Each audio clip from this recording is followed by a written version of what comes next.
구원하심에 감사를 드립니다. 하나님의 구원이 실제이고 또 구원을 받아들이는 자, 은혜 가운데 하나님의 놀라운 구원의 은총이 있음을 깨달으며 우리의 마음도 활짝 열고 주의 말씀 앞에 일제히 아멘하고 응답하는 순종하는 하나님의 백성들이 될 수 있도록 주여 역사하여 주시옵소서. 예수 그리스도의 이름으로 간절히 기도합니다. 아멘. 우리는 매일의 삶 가운데 필요한 용품들이 많이 있습니다. 그 중에서도 특별히 애착이 가는 내가 소유물이 여러 가지 형태의 많은 것들이 있지만 매일 쓰는 것도 있고 한 번도 쓰지 않는 것도 있지만 그 마음적으로 큰 애착이 가는 소장품들이 있는 것이죠. 그래서 그것은 부모로부터 물려받은 특별한 유산이 될 수도 있고 또 사랑하는 사람이나 존경하는 사람들이 준 선물도 될 수가 있습니다. 그래서 그것을 잘 관리하고 또 잃어버리게 되면 마음 가운데 큰 서운함, 내가 잘못했구나, 또 빈자리를 우리가 알게 됩니다. 집안에서도 가보라는 것이 있습니다. 가정에 많은 것들이 있지만 특별히 이것은 쉽게 이건 건들지 않고 또 이것은 내가 언제든지 케어를 하고 또 이것을 소중히 여기는 그러한 가보들이 있는 것입니다. 국가적으로는 국보가 있죠. 우리나라도 국보가 322개가 있다고 합니다. 1962년에 문화재 보호법이 생기게 되면서 국가적으로 이것은 내셔널 트레저, 국보이기 때문에 잘 보존해야 된다고 생각을 하게 된 것입니다. 우리나라 국보의 1호는 여러분이 잘 아시는 것처럼 숭례문입니다. 그럼 국보는 어떤 기준으로 이게 정해지게 될까요? 문화재 보호법을 보면 이렇게 되어 있습니다. 건축물이나 유물 등의 유용 문화재 가운데, 일단 문화재 가운데, 문화재가 되는 것도 굉장히 어렵고 문화재 가운데 중요한 가치를 가져 보물로 지정될 만한 인류 문화적으로 가치가 크고 유래가 드물고 독특하고 희귀한 것을 인정하여 문화유산을 지정하는 것을 말한다는 것입니다. 그래서 그냥 돌, 많이 있는 돌, 이게 아니라 희귀한 것, 특별한 것, 또 문화적인 가치가 있어서 이게 역사적인 의미가 있는 그러한 것들, 또 드문 것들을 이렇게 정하게 되는 것이죠. 국보가 322개, 막대한 정부의 예산을 통해서 보존을 하고 한국의 의미, 한국의 가치를 세상에 알리는 데 쓰게 되는 것입니다. 유네스코도 그 UN 안에서 인류 문화재를 정하게 된다고 합니다. 여기에 정하게 되게 되면 유네스코의 1년에 12억 불이 되는 그 예산 가운데 보호함을 받게 되고 인류의 후손들, 우리의 자녀들에게 이것을 잘 관리하여 넘겨주게 되는 그러한 관리 가운데 들어가게 되는 것입니다. 오늘 본문은 이스라엘이 하나님의 보물이다라는 그 말씀이 나와 있는 유명한 시내산의 언약이 됩니다. 이스라엘은 도대체 뭘 잘했길래 하나님의 보물로 인정함을 받게 되었을까요? 또 이거 궁극적으로는 여러분과 제가 도대체 무슨 희귀하고 가치가 있고 또 남겨줄 만한 무슨 일을 했기에, 공적이 있기에 우리는 하나님의 보물이 되게 되었을까요? 오늘 본문은 그 유명한 시내산에 있었던 언약의 말씀이 됩니다. 그래서 Covenant of Mountain Sinai, 시내산의 언약의 말씀이 되는 것이죠. 오늘 본문 2절과 3절에 보면 출애굽을 한 지 이제 2개월이 되었습니다. 세 번째 달에 그 시내 광야를 지나 거기에 핵심이 되는 오늘날 시나이 반도, 이집트에 있는 그 맨 마지막 밑에 있는 그곳에 시내산에서 하나님의 말씀이 임하게 된 것입니다. 이스라엘 백성들은 2개월 동안 위로 왜 안 가고, 위로 가면 열흘 2주면 가는 길인데 더 멀리 왜 이 밑으로 내려왔는가 아마 생각해 볼 수 있었을 것 같습니다.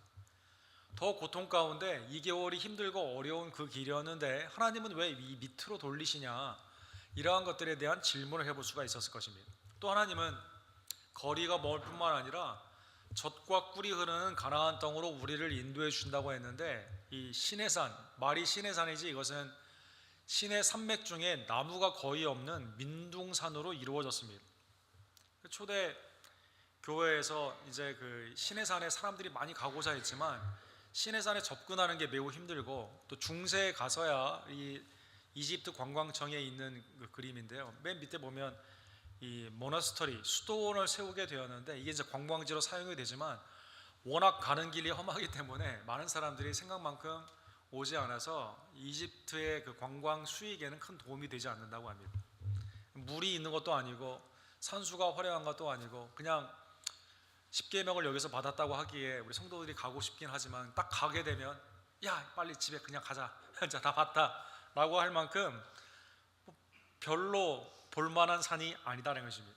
어렵고 힘든 광야의 길을 거나 하나님 이게 무슨 젖과 꿀이 흐르는 땅입니까? 여기에 하나님이 왜 우리에게 언약하십니까? 라고 질문할 수 있는데, 이 특별한 상황 가운데 하나님이 여기에서 하나님의 언약을 허락하여 주시게 된 것입니다. 모든 언약은 계약과는 상당한 차이가 있어요. 예를 들어 동일한 가치를 주고받는 계약, 예를 들어서 내가 돈을 주고 이만큼을 받는 그러한 계약과는 달리 언약은 은혜를 베푼 윗사람이 있고 은혜를 받은 밑에 사람이 있습니다. 그래서 상하 관계로 되어 있는 것입니다. 그래서 이 언약에는 항상 그 프리엠블이라고 불리우는 전제 전문이 나와 있습니다. 이스라엘이 언약으로 나오게 된 이유는 언약으로 나올 수 있는 하나님의 은혜가 바탕이 되어 있다는 것입니다. 4절에 보면 내가 애굽 사람에게 어떻게 행하였음과 내가 어떻게 독수리 날개로 너희를 업어 내게로 인도하였음을 너희가 보았느니라. 하나님께서 이스라엘을 10가지의 기사, 그것은 이집트에게는 심판이며 이스라엘은 구원의 역사로 나오게 되었는데, 하나님은 이것을 독수리가 날개 위에 새끼를 업음과 같이 인도했다라고 표현한 것입니다. 특별히 오늘 4절의 핵심의 단어는 하나님은 이스라엘을 어디로 인도했느냐, 궁극적으로 네게로 인도했다 이렇게 말씀하고 있습니다. 네게로 인도했다. 모세는 이 뜻을 굉장히 잘 이해했기 때문에 시편 90편에 보면 우리의 연수가 70이요 강건해야 80이지만 자랑할 것은 수고와 슬픔뿐이다라고 하는 그 유명한 시편에서 90편 1절에 뭐라고 말씀하시면요, 여호와는 우리의 영원한 거처가 되었나이다. 제너레이션 투 제너레이션, 대대로 하나님만이 우리의 거처가 되었다. 놀라운 고백을 하게 됩니다. 즉 하나님 자신이 우리의 거처가 됐다는 것입니다. 계시록에 보면 하나님의 나라가 이 땅에 강림하는 모습을 새 예루살렘이 내려온다 표현하는데, 어디에서 내려오느냐? 공간적으로는 하늘에서 내려온다고 표현했지만 계시록에 4번이나 하나님으로부터 내려온다 이렇게 말씀하고 있는 것이죠.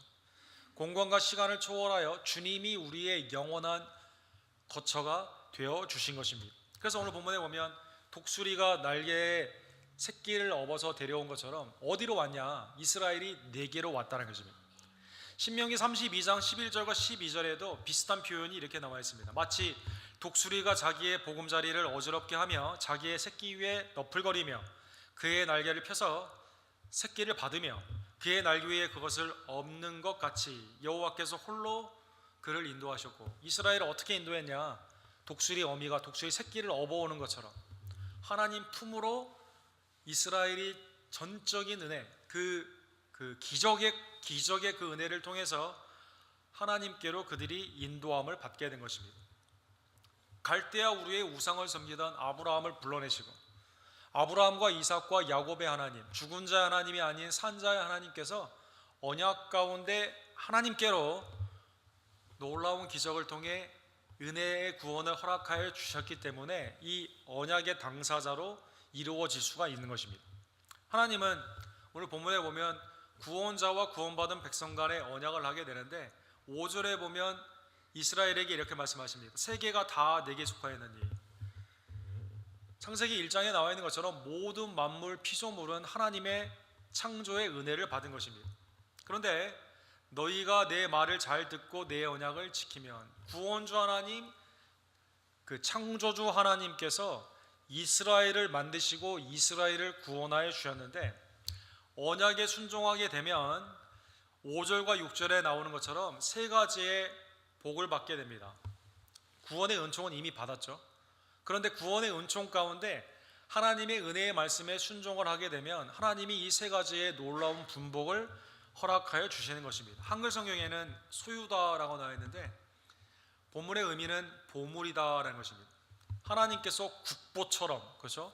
갑오처럼 하나님의 모든 피조물이 하나님의 소유에 있지만 특별히 이스라엘은 하나님의 그 보물이 되게 되는 것입니다. 그래서 하나님은 모든 민족 중에서 이스라엘을 뛰어나게 하시고 눈동자처럼 지켜주시면서 하나님을 섬기는 이스라엘이 전쟁 가운데 나아가게 되면 다 승리하여 주시게 되는 것입니다. 우리 부모님들이나 우리 조부모님들, 할아버지 할머니들이 손주나 아이를 보게 되면 뭐라고 말하죠? 어디에 넣어도 안 아프다고 하죠?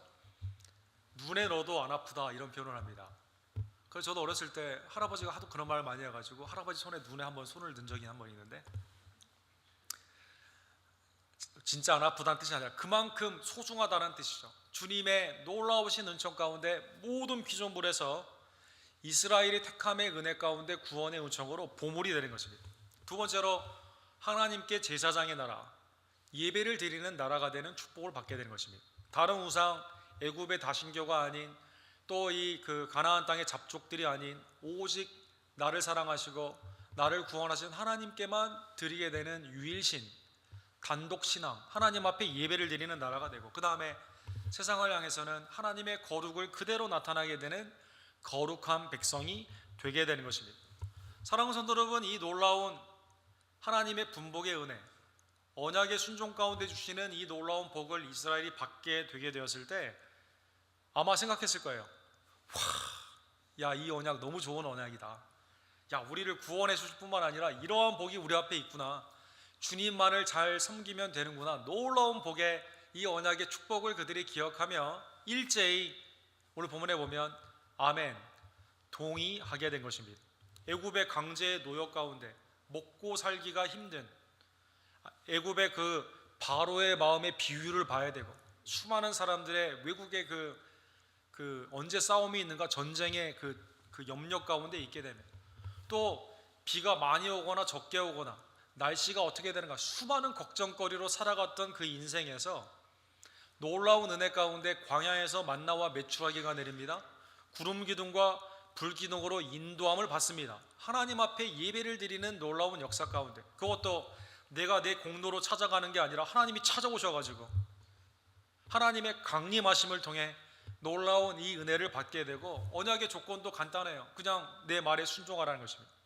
창조주 하나님, 구원주 하나님의 말에 순종하게 되면 이러한 놀라운 축복, 하나님의 보물, 제사장의 나라, 하나님의 거룩한 백성이 된다 하니 이 너무 놀라운 하나님의 축복의 은혜를 받게, 이 언약의 은혜를 받게 되면서 이스라엘은 감사하며 하나님 앞에 그렇게 하겠다라고 말하게 되는 것이죠. 여호와께서 명령하신 대로 우리가 다 행하리이다.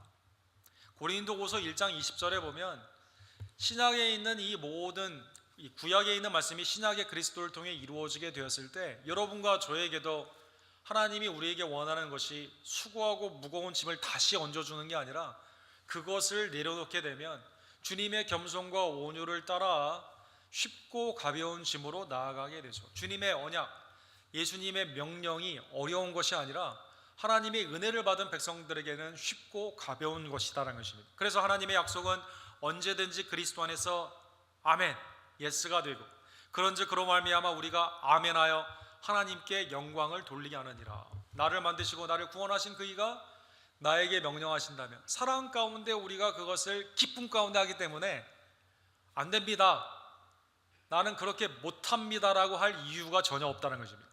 이스라엘은 놀라운 이 은혜를 받았기에 시내산에서 아직 젖과 꿀이 흐르는 땅에 가지 않았지만 하나님께로 인도함을 받는 놀라운 은혜를 기억하며 일제히 아멘하게 되는 것입니다.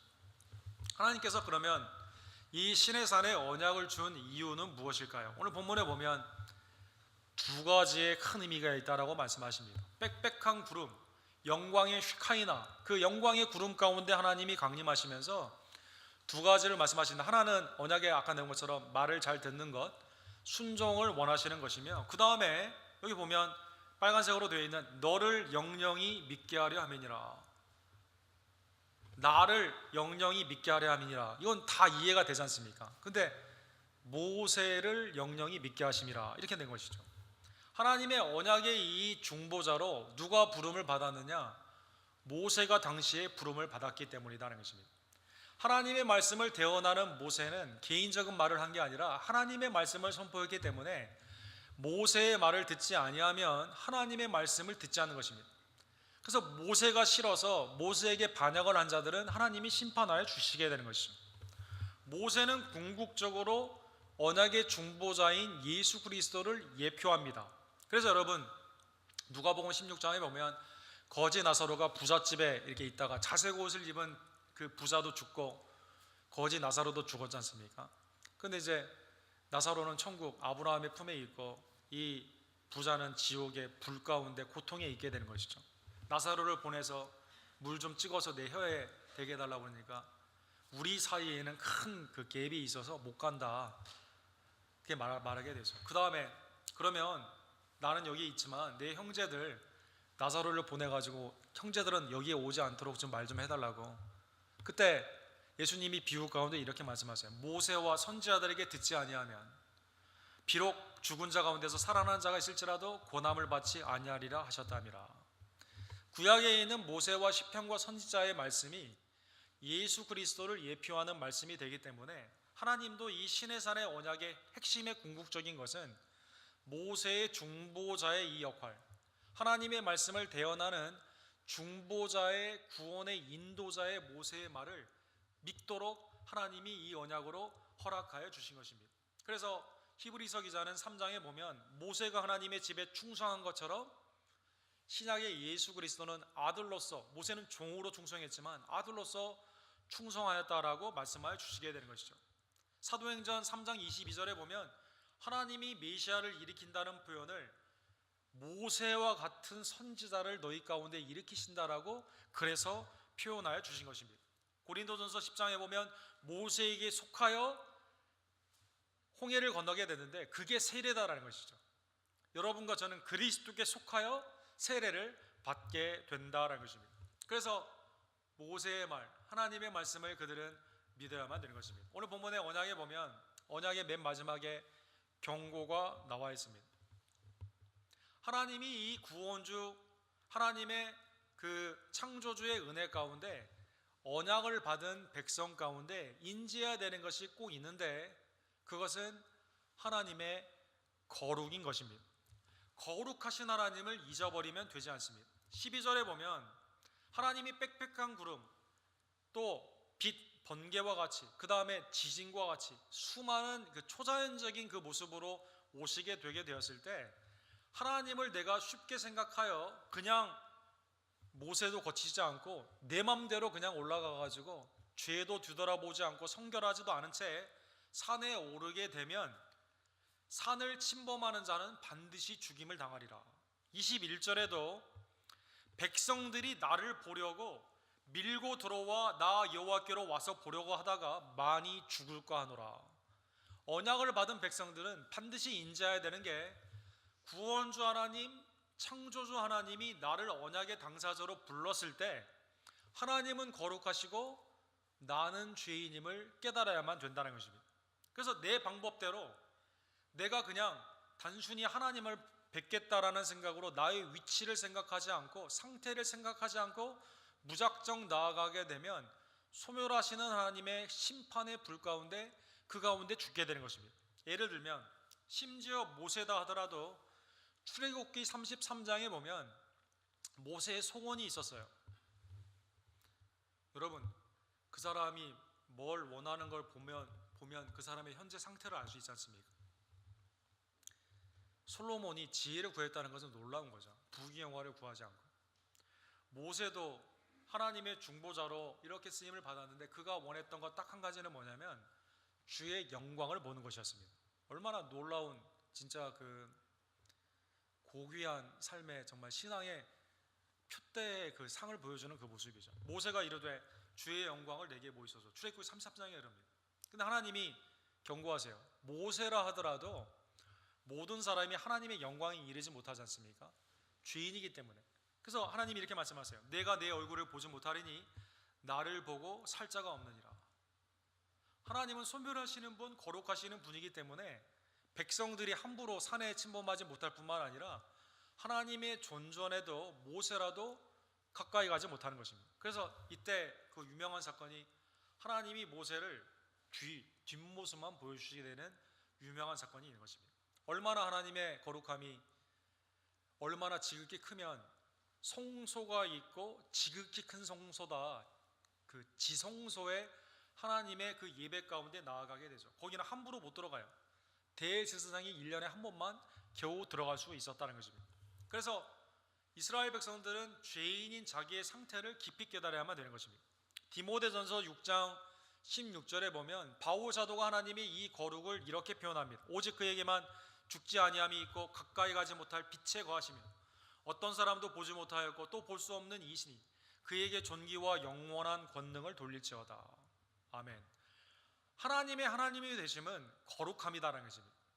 그의 피조물인 여러분과 저는 거기에 나아갈 수 없는, 하나님의 존전에 나아갈 수 없는 죄인임을 깨달아야만 되는 것입니다. 루터는 그래서 이 본문의 말씀을 우리가 깨달아야 되는 두 진리 중에 첫 번째 진리이다라고 말하여 준 것입니다. 첫 번째 진리는 뭐냐면 우리가 죄인이다라는 것입니다. 예를 들면 성경에 여러분 진리라는 단어가 처음으로 사용된 것은 창세기가 1장부터 50장에 있잖아요. 1장부터 막 진리가 나올 것 같지만 놀랍게도 창세기 42장에 가서야 이 진리라는 단어가 사용이 됩니다. 창세기 42장에 보면 사건은 이렇습니다. 여러분, 야곱이 채색 옷을 요셉에게 입혀가지고 그가 사랑하는 아들임을 보여주게 되니까 형제들이 질투하는 거예요. 왜 너만 사랑을 받냐? 그래서 페이버리티즘, 다른 말로 말하면 은혜입니다. 그걸 아버지의 은혜를 받는 요셉을 보면서 질투해가지고 그를 구덩이를 팔아가지고 이제 죽이려고 하다가 나중에 상인에게 팔게 된 것이죠. 그런데 이제 하나님의 놀라우신 은혜로 보디발의 집, 그 다음에 이제 감옥, 그리고 애굽의 총리로 그가 형통한 삶으로 이제 그 풍년을 지나 흉년이 있게 되었을 때, 곡식을 저장해 놓게 되었을 때 가나안 땅에 흉년이 있으면서 형제들이 그에게 오게 되는 것입니다. 형제들이 이제 그에게 오게 되었을 때 요셉은 형제들이 누구인지를 알고, 형제들은 요셉의 머리 스타일이 바뀌었거든요. 애굽 사람들은 머리를 짧게 자르고 수염을 기르지 않았기 때문에 누군지를 몰랐어요. 그때 요셉이 이렇게 말을 해요. 너희 중 하나를 보내어 너희 아우를 데려오게 하고 너희는 갇혀 있으라. 내가 너희의 말을 시험하여 너희 중에, 오늘 본문의 말씀은 진실이라고 되어 있는데 원어적인 표현은 진리입니다. 너희 중에 진리가 있는지 보리라. 바로의 생명으로 맹세하노니 그렇지 아니하면 너희는 과연 정탐꾼이니라. 너희 중에 진리가 있는지 보리라. 성경의 첫 번째 진리의 말씀이 여기에 사용이 됐어요. 형제들이 21절에 보면, 원어에 보면 서로 진리에 대해서 말할 때 형제들이 서로 진리에 대해서 말하네요. 그 진리는 뭐예요? 우리가 아우의 일로 말미암아 범죄하였도다. 자기의 죄를 깨닫게 되는 겁니다. 그가 우리에게 애걸할 때 그의 마음의 괴로움을 보고도 득지 아니하였으므로 이 괴로움이 우리에게 임하도다. 첫 번째 맞닥뜨려야 되는 진리는 뭐냐? 우리가 죄인이다라는 것입니다. 죄인이다. 여러분, 갈릴리 어부에게 밤새도록 이 그물을 내렸지만 고기를 못 잡았는데 예수님이 딱 나타나서 고기를 던져라, 깊은 물에 던져라라고 했을 때 우리가 밤새도록 수고했지만 그러나 주님의 말에 의지하여 그물을 내리이다. 베드로가 그물을 내려가지고 수많은 고기를 잡았습니다. 베드로가 첫 번째 뭐라고 그러죠? 나를 떠나소서 나는 죄인이로소이다. 첫 번째 맞닥뜨려야 되는 진리는 죄인이다라는 것입니다. 언약의 당사자로 부름을 받았을 때 여러분과 제가 만민 중에서 주님의 택함을 입고 정말 잘한 것도 없고 아무것도 없는데 주님의 은혜 가운데 부름을 받는 이 사실 앞에 첫 번째 맞닥뜨려야 되는 진리는 내가 죄인이다라는 것입니다. 내가 죄인인 것을 깨닫지 못하고 그냥 나의 인생의 정욕 위에 예수 그리스도의 은혜까지 붙잡히게 되는 오늘날 소위 말하는 기복 신앙이 성경의 신앙이 아니라 구원받는 신앙은 나의 죄를 깨닫고, 루터는 첫 번째 진리를 깨달은 자는 두 번째 진리, 길이요 진리요 생명이 되시는, 그럼에도 하나님이 나를 사랑하사 독생자 예수 그리스도로 말미암아 죄를 사해 주시는 그 진리 가운데 구원을 받게 되는 것입니다. 자, 오늘 본문의 말씀을 기억하시면서 예수님이 여러분과 저를 잘한 것도 없는데 국보도 아닌데 우리를 소유로 삼아 주시기 위해 이 땅에 강림하시고 나를 위해 십자가 못 박혀 죽으신 놀라운 은혜, 회개함으로 감사함으로 그 믿음 가운데 주님을 온전히 맞아들이는 하나님의 백성들 되기를 간절히 원합니다. 누가복음 5장 32절에 보면 주님은 세리와 창기 가운데 밥을 항상 많이 드시니까 사람들이 왜 저 사람들과 같이 있냐고 했을 때 주님이 내가 의인을 부르러 온 것이 아니요 죄인을 불러 회개시키러 와더라. 내가 의인이라고 생각하는 사람은 구원의 캐터고리에서 멀어지게 되는 거예요. 이미 제외가 되는 겁니다. 여러분, 주님은 죄인인 여러분과 저를 찾기 위해 오셨다는 것입니다. 신의 산에 강림하듯이 모든 인류는 위에 계단을 넘어 하나님께 공적으로 그들의 우상 앞에 공적으로 나아가지만 하나님은 우리를 위해 강림하셨는데 여러분과 저를 찾기 위해, 죄인을 찾기 위해 강림하셨음을 감사하는 여러분과 제가 되기를 간절히 원합니다. 또 오늘 성찬식을 하게 되는데 주님이 신의 산의 언약의 그 예표의 온전함이 되시는 새 언약의 중보자로 오심을, 예수 그리스도를 믿는 자에게 하나님이 새 언약의 백성으로 우리를 구원해 주시는, 근데 그 언약은 나에게 값없이 왔지만 그리스도의 몸과 피, 이것은 너희를 위하는 내 몸이요 이것은 내 피로 세우는 새 언약이니 곧 너희를 위하여 붓는 것이라. 주님의 십자가로 말미암아 여러분과 제가 두 번째 진리, 구원의 놀라운 은혜를 받게 되었음을 늘 감사하는 여러분과 제가 되기를 간절히 원합니다. 지금 신의 산에 광야와 같은 삶을 살고 있다 하더라도 사랑하는 성도 여러분, 그럼 하나님이 우리를 위해 만나주시고 주님께로 우리를 불러주시는 놀라운 은혜를 다시 한번 기억하며 이 새 언약의 백성이 되었음을 어떠한 상황에서도 주께 감사하는 주의 백성들 되기를 간절히 원합니다. 그러기에 여러분과 저는 주님의 언약, 주의 말씀을 기쁨으로 순종할 수 있는 것입니다. 고린도전서 10장 31절에 보면 여러분과 저의 구원의 목적이 이제 나와 있어요. 하나님의 놀라우신 보물로, 또 하나님의 제사장과 그 다음에 나오는 하나님의 거룩의 백성으로 살아가게 되었을 때는 여러분과 제가 주님의 놀라운 축복자로 이제는 먹든지 마시든지 주의 영광을 위해 달려가야만 되는 것입니다. 말하는 것, 생각하는 것, 행하는 것들이 주님의 은혜로, 바울 사도는 사나 죽으나 주님의 소유가 되었기 때문에 주의 영광을 위해 살아라라고 말씀하게 된 것처럼 이제는 주님의 영광을 위해 살아가는 하나님의 백성들 되기를 간절히 원합니다. 베드로전서 2장 9절에 보면 그리스도가 십자가에서 휘장을 찢으시고 지성소로 들어가는 길을 열어주시며 이제는 이렇게 말씀하십니다. 너희는 택하신 족속이요 왕같은 제사장들이요 거룩한 나라요 그의 소유가 된 백성이니 이는 너희를 어두운 데서 불러내어 그의 기이한 빛에 들어가게 하신 이의 아름다운 덕을 선포하게 하려 하심이라.